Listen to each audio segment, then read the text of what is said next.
Hello, wonderful people who have come far and wide to listen to my top 5 coasters.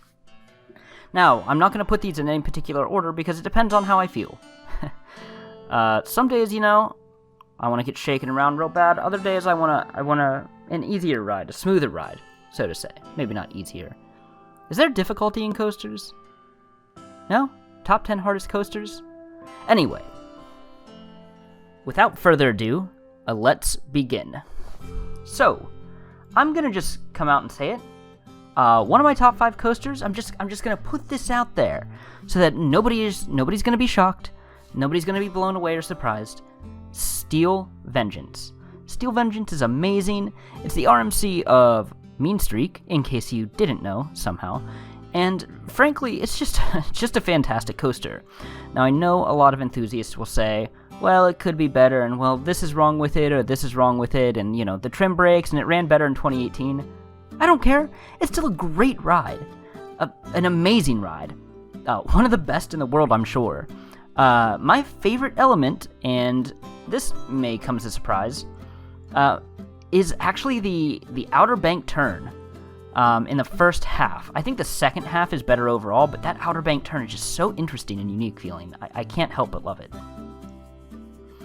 Alright, so Steel Vengeance, obvious pick.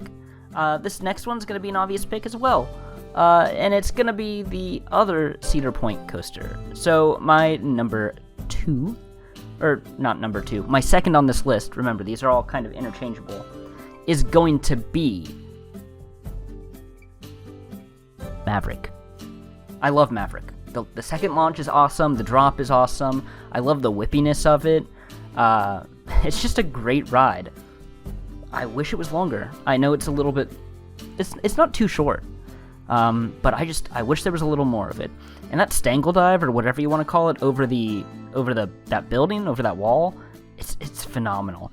There's not many elements like that. And right now, I'm sure you've noticed, I like kind of bizarre elements. I'm just finding out that about myself as well. So,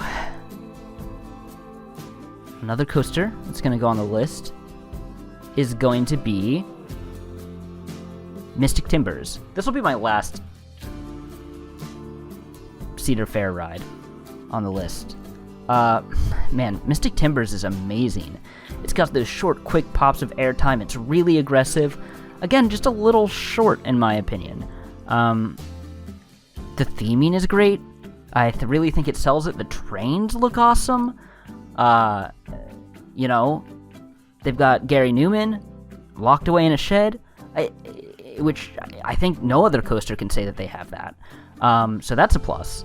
But honestly, GCI knocked it out of the park with this one. Some people find it just okay.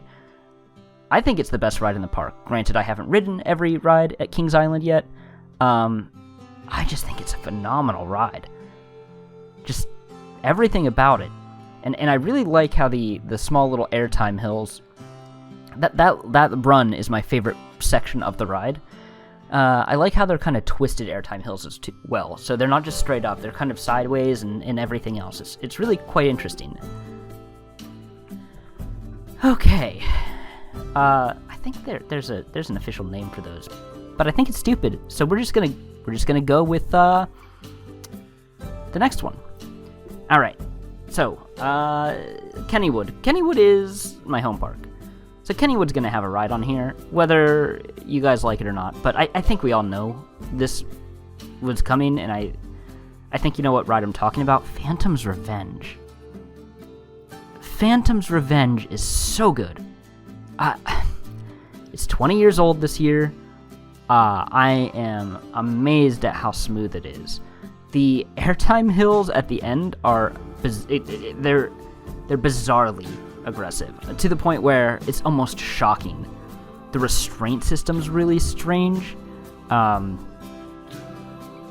They don't hold you in super well, which lets you get crazy amount of airtime.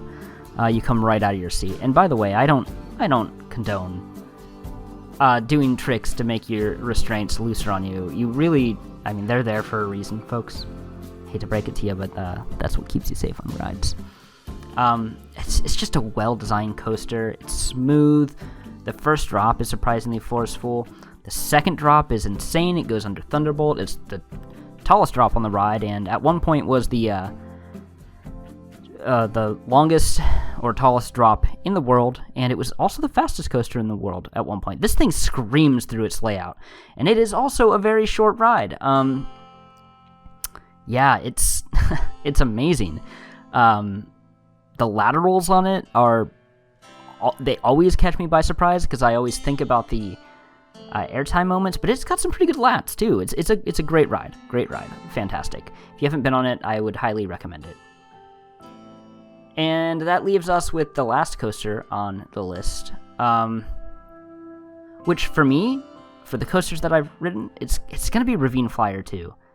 Some days this is my number one, beating out Steel Vengeance and Maverick and Phantom, and I do think that Ravine Flyer 2 is better than Mystic Timbers. It is a little rougher though, so Mystic Timbers being really smooth, Ravine Flyer 2 is not.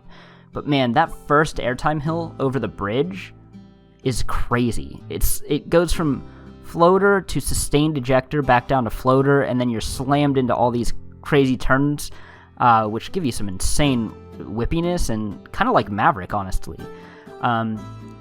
There's 2 points where the ride really slows down, and I think that's why people prefer the Voyage over Ravine Flyer 2, which I haven't been on the Voyage, it's on my list. And those moments are the first, like, kind of there's like a second drop.